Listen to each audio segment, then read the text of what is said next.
Good morning, Joanna, and good morning, Christopher. Are you both well? Morning, David. Thank you, David. Yes, we're well, thank you. Enjoying the sunshine? Absolutely. I don't know. I've just closed the curtains because you were moaning about it earlier.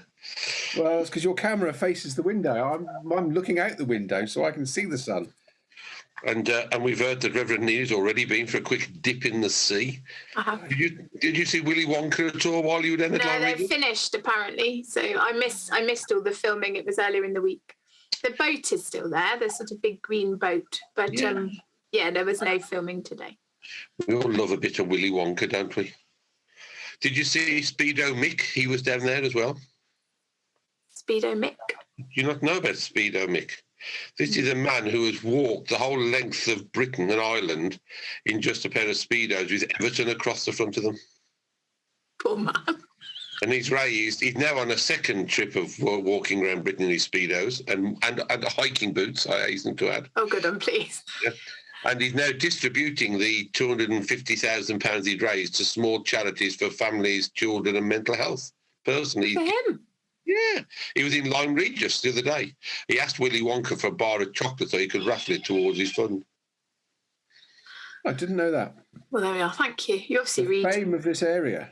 I know. No, it was all very quiet. He was walking from Lyme Regis to Lytton Cheney apparently the other day. So I'll ask Mum if she bumped into him. Oh, there we are. No, just a swim this morning. I don't mix with such famous people as Speedo Mick. Speedo. Is this inspiring you two in any way to get your Speedos on and get walking? Oh yeah, I'm more than happy to do that. I think it may cause a lot of elderly ladies to have heart attacks if I was to do it, but I'll give it a go. Yeah, I was just thinking, I don't think it would go very far to raising lots of money. People might pay you to stop. Or to put your clothes back on again, that's right. Please stop. Put your clothes back on, I'll give you a £5. Exactly. It would work beautifully. Anyway, there we are. I think we need to get on talking about that reading from Mark's Gospel, which Chris is going to lead us in today. So should we have a pause while I put my lipstick on?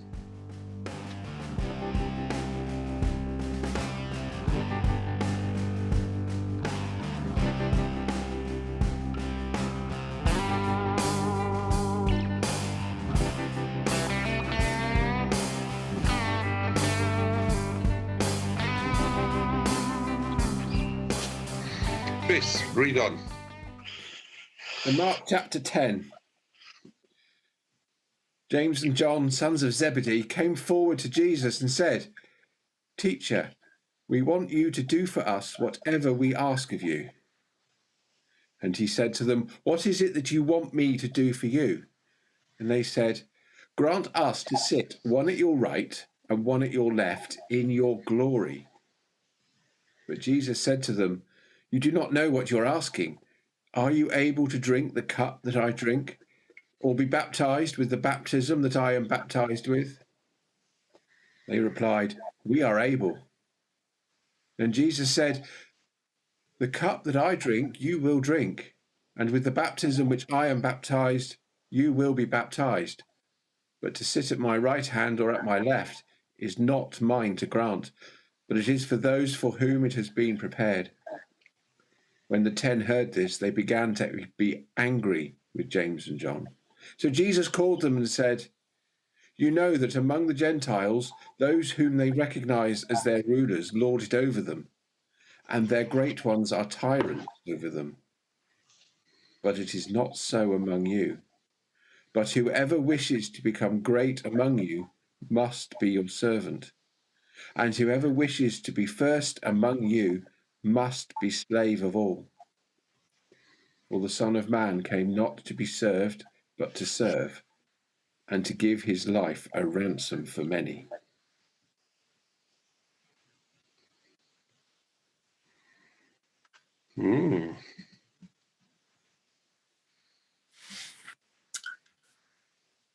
It's a good guide for those in public life, isn't it? About, what leadership looks like. It's a servant-hearted leadership. It isn't about power. Yeah, I like the way he sits the disciples down and gives them a good talking to about discipleship and what it means to follow him. It's really good. It's a costly calling. Sorry, Dave. Chris. I always remember several years ago, there was a friend of mine said it was on about leadership and clergy and the fact that all the bishops and that need to do MBAs, Master of Business Administration. And he said, actually, rather than doing an MBA, they should be doing an MBWA, which was kind of a Masters of Business Management by walking around. And if I go back to the engineering companies I worked in, the bosses that were always the good ones, there was one in particular, the first thing in the morning, he'd go to the coffee machine, get a cup of coffee, and he'd walk around the factory saying good morning to everybody. But it meant that by the time he got back to his desk in half an hour, he knew exactly what issues there were happening. And his job as the manager or director or whatever was in order to provide all the equipment, all the tools, all the labour, all the materials for the staff or the employees to be able to do what they needed to do. So rather than just ordering them around, he was there to enable them to do their job.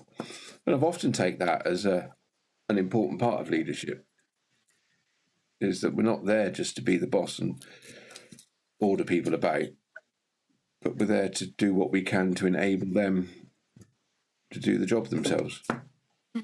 There's my 2 pennies worth. Very similar was being said on the radio this morning. They were talking to the health minister about funding for GPs and trying to increase productivity of GPs. And the GP on the radio said, I'd really like to invite Sajid Javid to come and, do a day with me and just see what the pressures are on the floor, so to speak. Something about being prepared to roll up your sleeves and get alongside those you're allegedly leading or funding is important, isn't it? Yes. Mm-hmm. I've been doing a bit of this these last 7 days since I came back off holiday, because I've attended 6 PCC meetings in the last 7 days. Does that a medal? Yeah, well, I don't demand a medal, just to be able to sit at the Lord's right or left hand at some point or other when the moment arises. Jane will pick the phone up, so no need to worry. There we are, she's done so. It's been interesting because for the first time, and I've written a bit about it for the Pew News this week, I've begun to see scales falling off people's eyes, because they began to realise with the financial problems that we all have and churches have, that they cannot uphold the building on their own for much longer. And that's all they ever think about, isn't it, generally? How do we keep the building going? And unless they do something far wider reaching, and what I've developed the conversations into is about, going out to the community and saying, look, it is an asset of yours. How are we going to work together? And how do you want to use your asset? But to do that, you need to have some kind of vision, don't you, for them to buy into. And the ones who've got it have said, we need to have some kind of vision of how we're going to do this. And now we're going to look at it as mission rather than just getting money to keep something going that we're not going to uphold anyway. That's been quite interesting, that it's taken 11 years nearly to get to that point. And sometimes you have to let almost death occur before the fear sets in, that you can't keep on doing what you've been doing without beginning to look for change or new ways of doing things.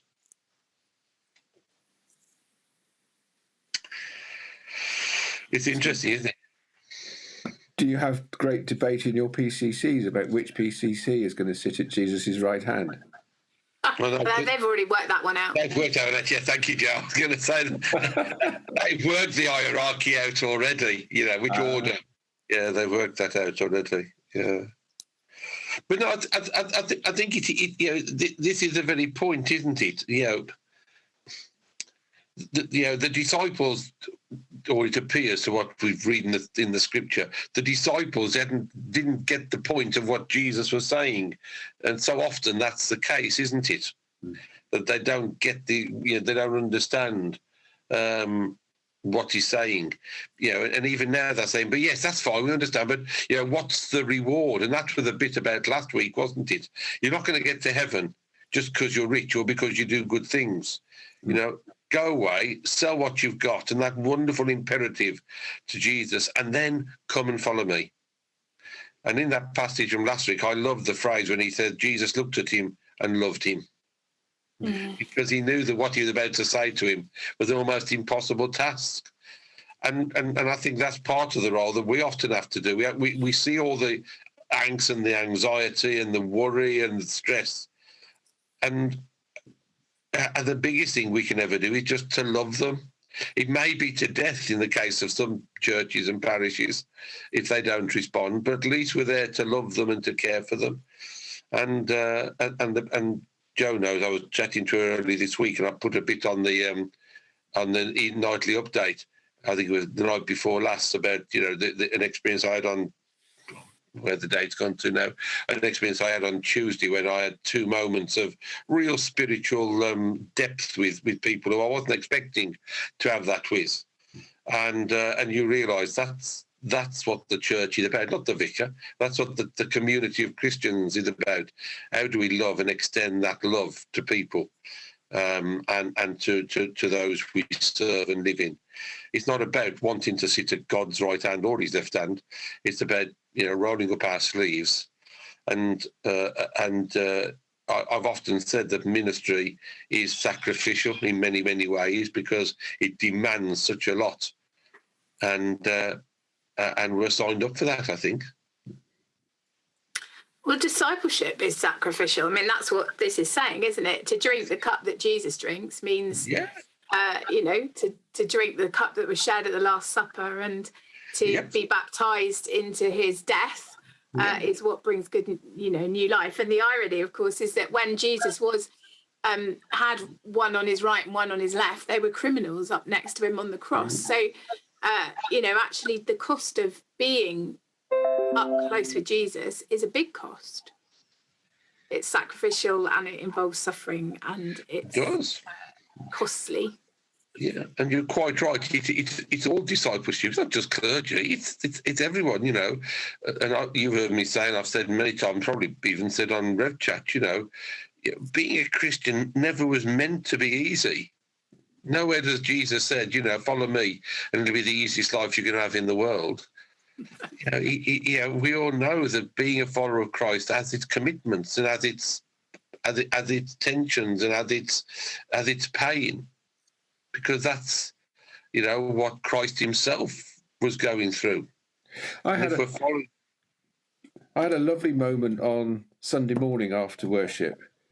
I had a gentleman that asked me a question. He goes, "Why does it say in the communion service, accept this our sacrifice of thanks and praise?" He says, "I come to church." He said, "It's not a sacrifice to come to church." He said, "I regard it as a privilege to come and worship." And it was a gentleman I didn't expect that sort of comment from. But isn't that a lovely comment? Again, like you say, of somebody who's actually got it. I do find it interesting. So Jesus says, "The cup I drink, you will drink. But to sit at my right hand is not for me to grant." I'm just wondering how much Jesus is telling them what's actually going to happen. Because James didn't live long after Jesus' death, did he? No. And, so Jesus is sitting there saying, actually, this is my glory, dying on the cross for you and for humankind. So if Jesus' glory is dying for humankind, that's the sort of sacrifice that we're called to give as well for our fellow humans. Yeah, not to be served, but to serve and to give his life a ransom for many. Absolutely. Spot on. So how many churches will be singing Servant King on Sunday?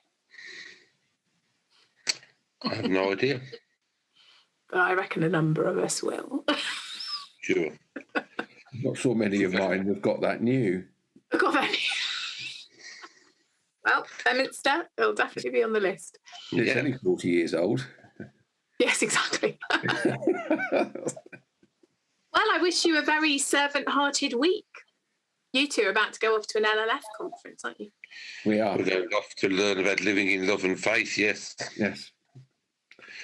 Because we obviously need that. You don't, so, we do. So there we are. No, I need it too, but the diary didn't permit it today. I know. But there we are. It will be good, I'm sure. It will be good. And it'll be helping us to prepare for the course we're going to be doing for the deanery on living in love and faith. If you're interested and want to know more, then look on the various church websites. I'm sure you'll pick up information about it. It's there on the Eggardon and Colmers websites. I had the privilege of visiting your website this week because I wanted your phone number. And and it's very nice. What a great website you've got. So It's a lovely website, isn't it? Lots to... is that your creation? No. That's wonderful. It's all the work of our wonderful administrator, Sandy. Well, well done, Sandy. It looks great.